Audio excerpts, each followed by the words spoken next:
Well, hello. Welcome once again.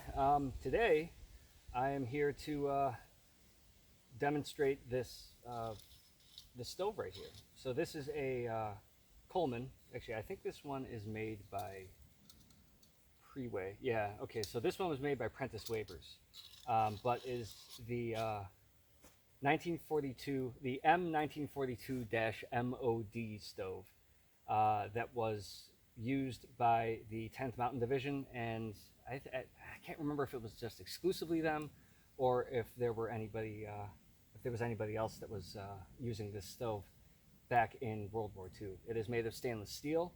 It is meant to be run on a variety of fuels, such as regular gas, I think even diesel, white gas, so your regular Coleman fuel, maybe even kerosene. I got to look up exactly what, but I do know that regular unleaded gas, Coleman fuel, and again, I think diesel will work in this stove. It's stainless steel, so it won't rust. It's stainless steel pretty much everywhere except the burn cap here, or burn cup is that rusts. So that's just got to be regular steel, probably mild steel.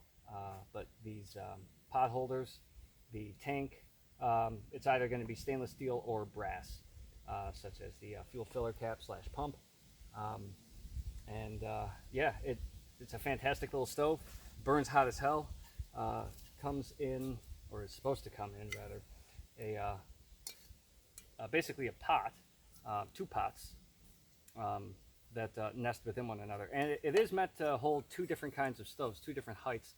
So you have your first level here, and you turn, now that would hold a 520 or a 530 stove.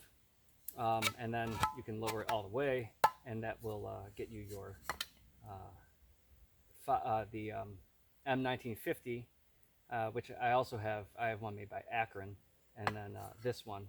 And this one was made by three different companies in the style that was first put forth by Coleman, but it was also made by Aladdin and by Prentice Wafers. And this is a Prentice Wafers one. You can tell because the serial number on it does say, where is it? Here we go. So it says US M1942-MOD PW145, PW-1-45. So it's January of 1945. And the PW is for Prentice Wafers. So the way that this works is, here, I'll try and bring you in a little bit closer.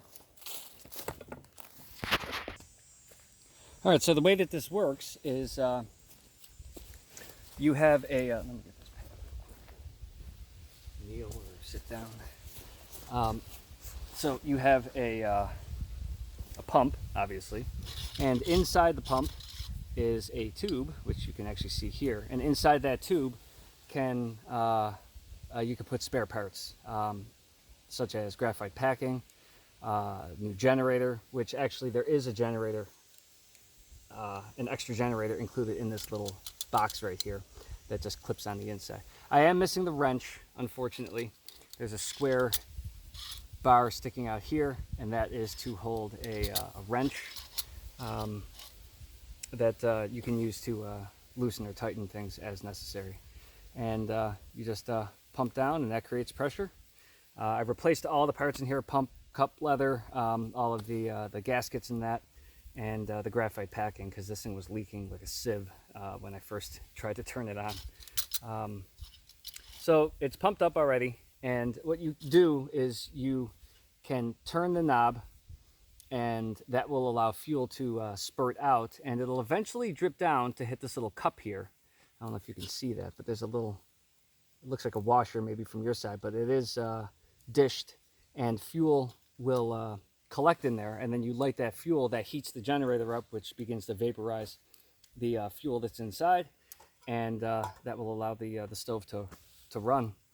And so I also have this little plastic syringe, snagged it from my daughter's medication. So I'm gonna get rid of the pressure in there. And what you can do, and I know some people, especially with kerosene, you have to do this, you got to preheat. What you can do is you can take this out and you just grab a little bit of fuel. You don't need much, and bring that in here, so hopefully it won't evaporate. So now obviously it's depressurized. I'm gonna have to show it all from the beginning. It doesn't take much to pump up.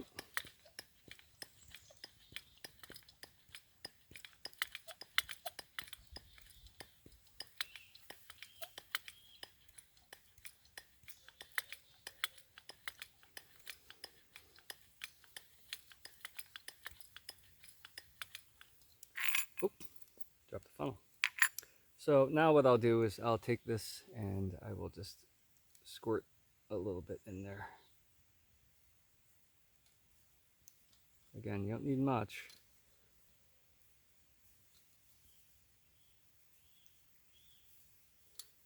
Okay, put that over there.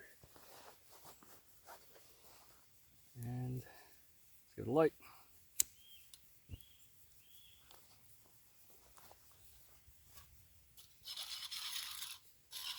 Now you just let that burn, and that begins to... Now the funny thing is, it'll actually create enough pressure in there to start pulling fuel out from the tank without the knob even being opened. I don't know if that's supposed to be that way or if that's something that this one does. But now I can crack that. And so you only want to crack it just a little bit, and of course your tip cleaner will allow more fuel to go out. And of course it's going to flame like this until it builds up enough pressure.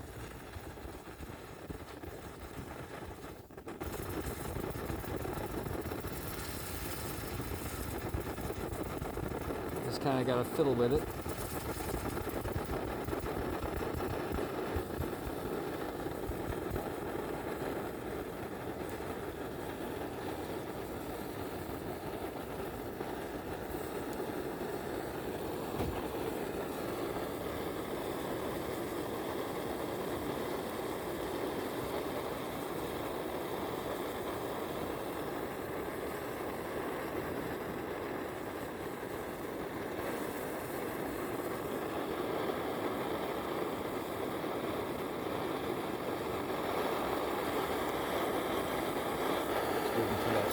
To burn off.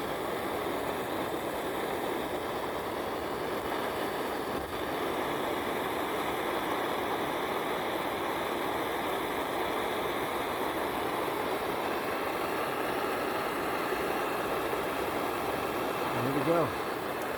Now, I don't have it fully cranked.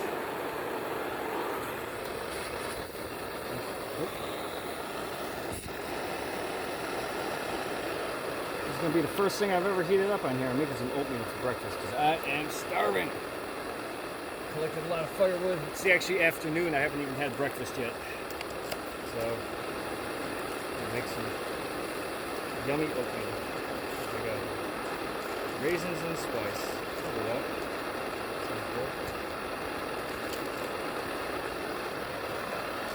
Now this thing doesn't take very long to heat up.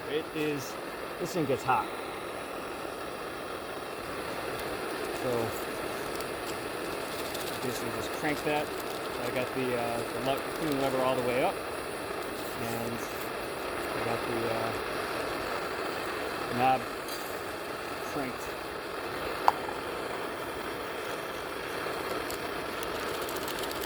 This is the first thing I've ever heated up on this stove. I had it on a shelf. I got it for a very, very good price. A friend of mine had gotten it from a pick that he was doing. Collects antiques and resells them. And he posted this. I'm like, yep, I want that. Again, for an excellent price. And so I totally took advantage of it. Jumped on it in a heartbeat. Now this funnel is actually from my Coleman 530 stove. I don't have the funnel that originally came with this. I'll try and pick one up. I'll pick one up shortly, but I had this thing for like 2 years. I wasn't able to get it to work. Didn't realize that there was a part that was put on backwards when I first got it in the pump, and it wasn't allowing it to actually pump properly. And so that caused me to just like kind of give up for a while. And then finally I'm like, you know what? I'm doing it. I'm going to fix it. So a couple days ago, finally got it all working. I'm very happy.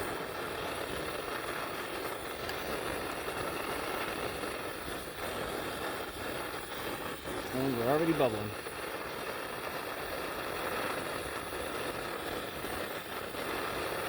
Oh my gosh, get away from me, smoke. Oh, it's making my eyes water.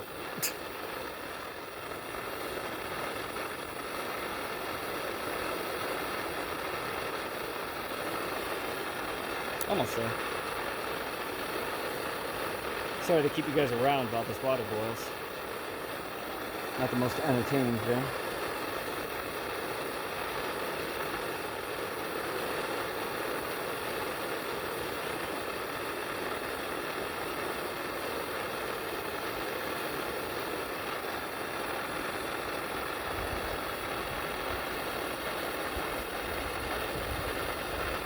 Well, and that's it. I won't keep you around any longer. All you gotta do is, close the lever and wait for it to cool down. It doesn't take long, and you're good to go. I am absolutely in love with this thing. I think it looks so utilitarian, and yet so timeless in a way. I mean, I could see this thing still being made now, and I mean, it's not, but that could definitely be something that. There it goes. That could definitely be something that could be made nowadays, and people wouldn't bat an eye. It looks timeless, like I said. So I'm just letting the fuel run out, and there we go, all set. So thanks for joining me. Appreciate it. Hopefully I'll have a couple videos coming out, not just maybe about this. I doubt it, because I already just demoed it right here. But I do, again, have that 1950 stove, that model 1950 made by Akron, which I got to go over and make sure that it's working properly. And then I also have that Coleman 530, which came to me in a really bad state. So I'm trying to fix that one up right now. Well, appreciate it. Take care. And, if you have the time or you feel like it, like, subscribe, all that usual BS that, that everyone asks on a YouTube video. And until the next time, take care.